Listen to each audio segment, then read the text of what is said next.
Tony D and Little Joan somewhere in the background. And man, there are no trailers. No trailers worth looking at that I could find today.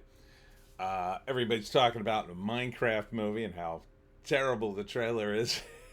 But I thought I'd talk about the idea of casting and why you watch some movies and you just wonder why they even made them, why certain actors are cast in them, why did they wait so long? Like, part of the reason is, I think, the movie industry, of course, is always chasing money, but they're always chasing trends. So in the 80s, Arnold Schwarzenegger was a big star, and he was sort of a trend.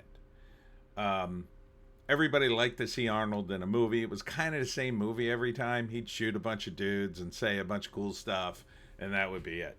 And that was the hot movie, you know, for a while in the 80s. His movies made a lot of money, so they made movies like it with other big muscle guys who had accents and said cool lines. But Arnold was at the top of the game. Like, and the reason I was thinking of this is because of they were talking about the Beetlejuice movie and why they waited 36 years to make this movie, the sequel. It would seem like a no-brainer, right? I mean, the Beetlejuice movie originally did well. You know, people liked it. They liked it enough that they made a cartoon based on it. But why didn't they make a sequel back then? Well, partly I think it was because sequels weren't really in vogue back then, so they didn't make a lot of sequels. It was a comedy, so it didn't make that much money. Let's check the numbers to see how much money it actually made. I don't think it made that much money. It did well, I think, though. It was also, when they made it, 75 million. So that's not bad. I'm sure it didn't cost anywhere near that. Yeah, so 75 million on a movie that cost 15 million. That's pretty good. That's like 5 times the budget. So, yeah, you would think they would make another movie. Not that they would even spend a lot of money on it, but there were a lot of big names in it, right? Uh, Michael Keaton was pretty big back then. Gina Davis was on the rise. Alec Baldwin, I think, was pretty big by then. Almost sure. Tim Burton certainly was. I don't think this was his first big movie. But then he hit Batman, and Batman was huge. And typically, the talent didn't want to do sequels. You know, they didn't want to be typecast. That's a real thing in Hollywood. You don't want to be typecast. So it was kind of natural that they wouldn't make a Beetlejuice sequel, at least for, I'd say, at least the 10 years after that. Because, once the Batman thing hit, then it was all about Batman. Because that was real big numbers. Let's see. We'll look at the Batman. The Batman, 1989. Yeah, see, the next year. That was considered a really big hit at $411 million. That's almost 10 times, or it's over 10 times what it cost. Worldwide hit. That was huge numbers. Inflated for domestic box office, it would have been closer to over half a billion. So, in that case, they got distracted with their various careers. Keaton was big, and everybody was big then. And they were all doing different projects. So they couldn't, part of it is they couldn't get the people together. And then Jeffrey Jones had a scandal somewhere in that mix. I forget when that happened. I think that was after Beetlejuice at some point. Not that long after. I want to say like early 90s, somewhere around then. Because he did at least one or two. I think he did Ferris Bueller. It was Ferris Bueller after that had hit and died down that I think his scandal hit. So they wouldn't do the sequel, say, throughout the 90s. But early 2000s, you would think they would finally get it together. But at that point, they probably thought, well, people are kind of forgetting about it. And everybody at that point has such huge careers, it would cost them a lot of money to pull them all together. But part of the reason they're doing it is that Jenna Ortega is big. And Jenna Ortega looks like Lydia from the first Beetlejuice movie, Winona Ryder's character. And it would be, a natural fit that she would play Lydia's daughter, and, and then they could build the sequel around that. And it was perfect timing from a business standpoint because you got Michael Keaton, who now is much older, 36 years later. He's not super big, but he's still well known. He's back. His career's on his second run, which a lot of actors get. So it's perfect timing. Tim Burton, kind of been out of the mix for a while. Hasn't really done. I can't think of his last hit big movie. So they definitely could get him, I think. Winona Ryder, having success with Stranger Things, brought her back, so she's on the second wind of her career. Catherine O'Hara, really more. I think Catherine O'Hara is probably more popular than she was in the 80s. Like, she had a bit of a movie career because of Home Alone, but she wasn't. I don't think she was known as a star on her own until probably the Schitt's Creek era. That was a huge thing, and it's very popular. And now television is a little more mixed with movies. Back in the 80s, like, a TV star wouldn't matter, but these days they kind of do with the internet. So it's sort of a perfect alignment, except for Jeffrey Jones, that they can do it again. But you'll notice for Beetlejuice, they seem to ignore Alec Baldwin, and Gina Davis's characters, right? They ignore them. Why? Well, they probably don't want to cast Alec Baldwin either. He's really no longer an A-lister.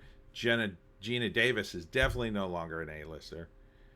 And it's considered a big movie. So who do they cast? Well, they cast William Dafoe, because right now William Dafoe's in everything.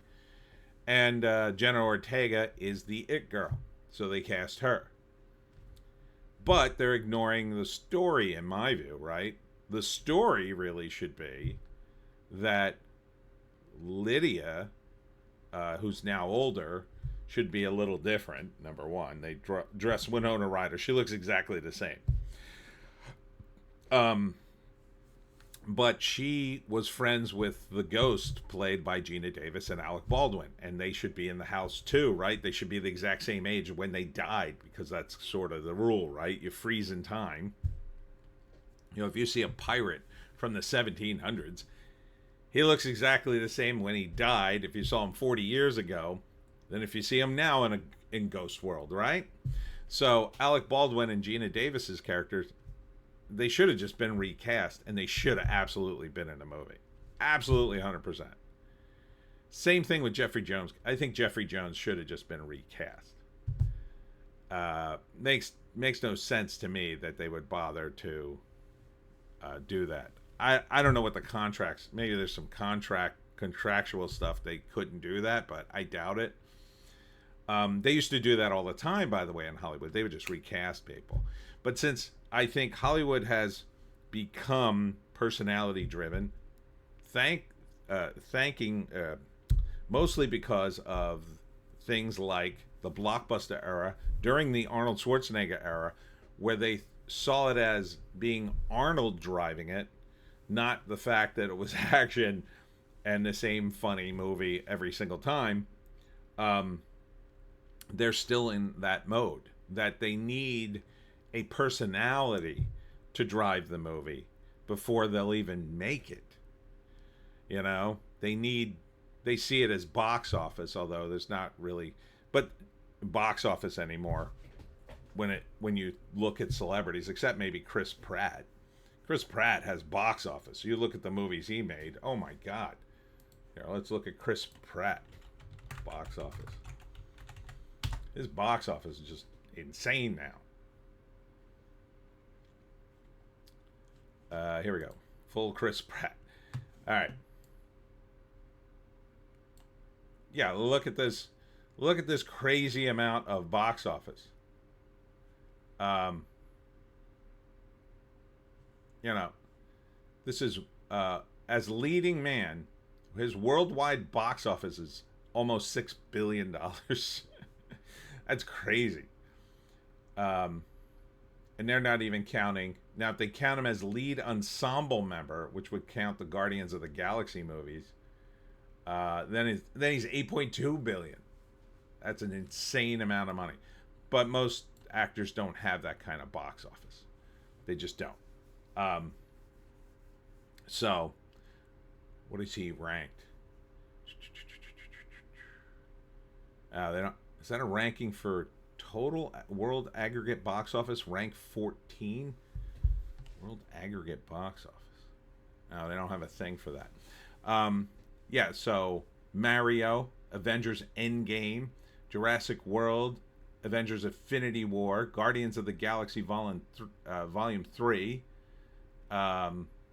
Just crazy amount of money on one guy. But that's rare now. That's rare. Jenna Ortega is not going to have those numbers. She hasn't been in enough movies yet. You know, and when I heard Beetlejuice was coming out, I figured, oh man, this movie will make $1 billion. All they have to do is make it okay. They don't even have to make it good. They just have to make an okay follow-up. And I'm not hearing good things about it. I'm hearing like it's a total mess, like a total and complete mess. And partly I think it's a total and complete mess because Hollywood wants money, so they put on their blinders and they say, well, we got to put Jenna Ortega in it because she's the it girl now, and that'll draw in the new audience. The old audience will come in for the member berries and the nostalgia, so we don't have to do too much for that. We got Michael Keaton, we got Winona Ryder, and we got Catherine O'Hara, so that's enough. That's enough for those people. But they drop the characters, right? The characters aren't the actors. They could have gotten, no-name actors to play Alec Baldwin and Gina Davis's characters, just to put them in there. Just to have them in there would have been great. I don't know if they're in there. Maybe they're in there for a moment or something, or maybe they explain what happened to them, but they should probably be a bigger part of the film than they are. It seems to me, my impression, I haven't seen it, the impression I get is they're not in it at all, but maybe they're in it for a minute. And the same thing with Jeffrey Jones's character. He should probably be in it too. They could have found a replacement for him as well. And this happens all the time in plays. I mean, you go to see a play, you see Shakespeare, it's not the same guy every time. They've been doing that play for hundreds of years. So people accept recasting.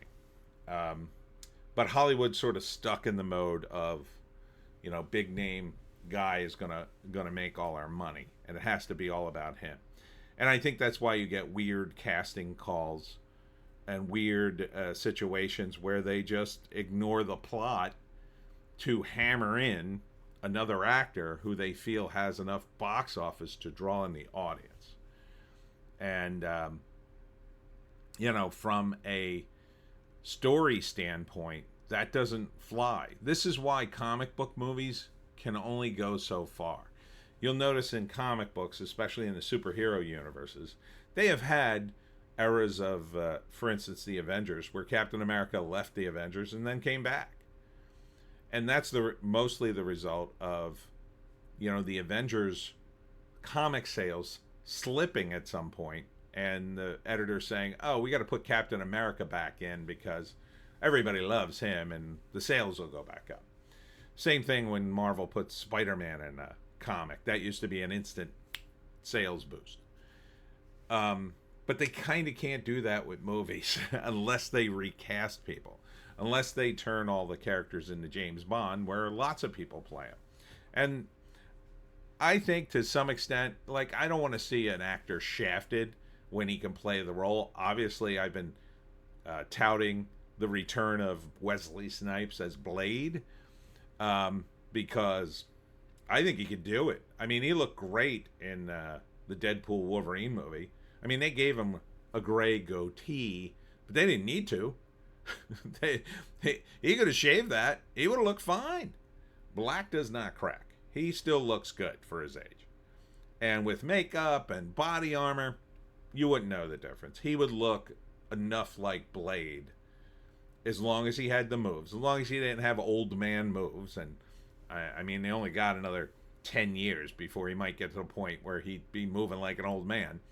And even with CGI, they can correct that. They can make another Blade movie, but he's the exception, not the rule. You know, he's the exception. So in the case of, Top Gun Maverick, Kelly McGinnis was basically not even an actress anymore. And she, unlike Tom Cruise, who's like another weird exception, like Tom Cruise is 61, but he looks great for his age. Like, he looks better than he looks younger than me, right? He's always working out. He's in amazing shape for a guy his age. Has he had plastic surgery? He's probably had a little. I don't think he's had too much. And, he looks great. Kelly McGinnis looks her age. And I don't want to insult her. I like Kelly McGinnis. But back in the day, she was the eye candy in the 80s. She can't be the eye candy anymore. She's older. She's heavier. She's not an actress anymore, really, I don't think. I don't think she's been in anything in ages. And so they couldn't cast her. But they could have cast her character again, They could have cast her character again if they wanted to have the character. In that case, so much time had passed, and she wasn't a vital part of the story necessarily for a sequel, but because he's a military guy and they could explain it like they're done. But, I personally, I would have loved to have seen some sort of nod to her. I don't remember anything to Kelly McGinnis. Maybe there was a picture in the background or something. But, she may not have wanted to do it. They may have approached her with some sort of role just to say hi, but and it's not that audiences would necessarily remember her, but the character, if you were writing a series of Top Gun novels, Kelly McGinnis's character, I forget her name, would have been in it. She wouldn't have just been in the first one and then disappeared. She would have been mentioned, at least.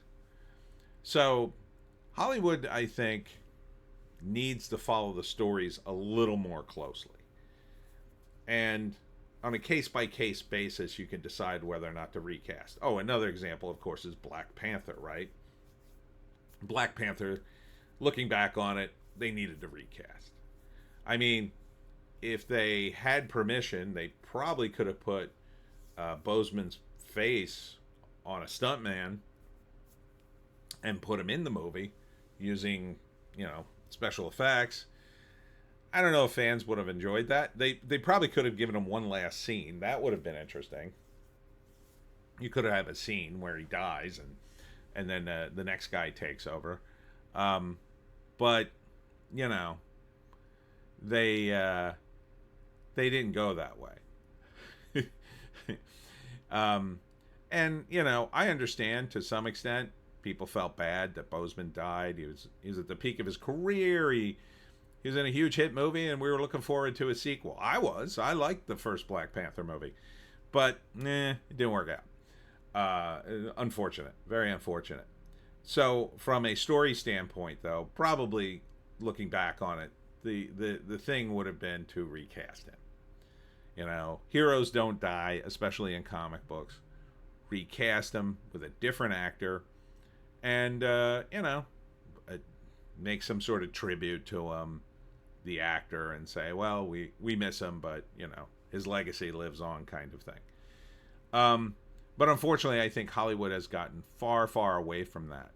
And weirdly, even though they're race swapping and gender swapping characters all the time, they don't like to recast people anymore. They're perfectly fine saying, well, we're going to have a black female James Bond now.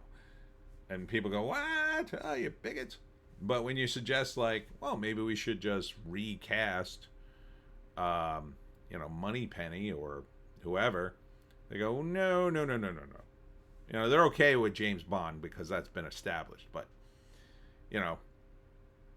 I think they should think about a little more recasting, a little more of a balance. And that's the problem with Hollywood at the end of the day, I think. And the problem with writing things and making the story good. There's a balance to be obtained. And people who make money don't care about the balance. Because you can make a sequel to something that's poor. I mean, I think Beetlejuice will make money. I think it'll make a profit. But from everything I'm hearing, it doesn't sound like a good movie. And it could have been. It could have been. But you would have needed all the resources. And I think if you were just told, like right after the movie was made, the first Beetlejuice movie, to write a story, a pitch for the second Beetlejuice movie, you would have included all those characters and you wouldn't have thought twice about it. You would assume, oh, well, we're making it, in 1989 and we're going to make a sequel right away. If you were writing a novelization, or a cartoon. I mean, the cartoon of Beetlejuice was made, I think, in the early 90s, and that had Lydia as her young age, and Beetlejuice. And I think some of the other characters were in it too. I forget. So, yeah, casting is weird. And so if you see weird casting, or you see stories that kind of go nowhere because they've been forced into it by either weird casting or just the fact that it doesn't seem like the same kind of movie, I think it's mostly because behind the scenes they tried to do something just purely for the money and ignored the story. And Hollywood needs to look at the story again. And, you don't have to necessarily follow it, because there are writers who may come up with a good sounding idea for a story and it won't be a hit. There have been movies, looking back on it, they're good stories. But the movies just didn't hit for one reason or another. It is a risk. But it's better to lean into the story, I think, a little bit more than it is to always just lean into the money.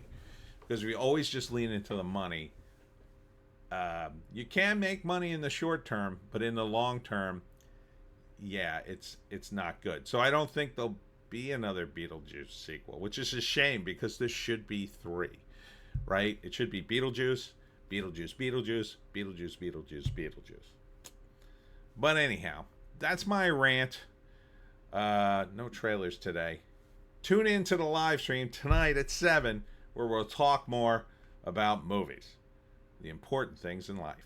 We'll see you in the next one.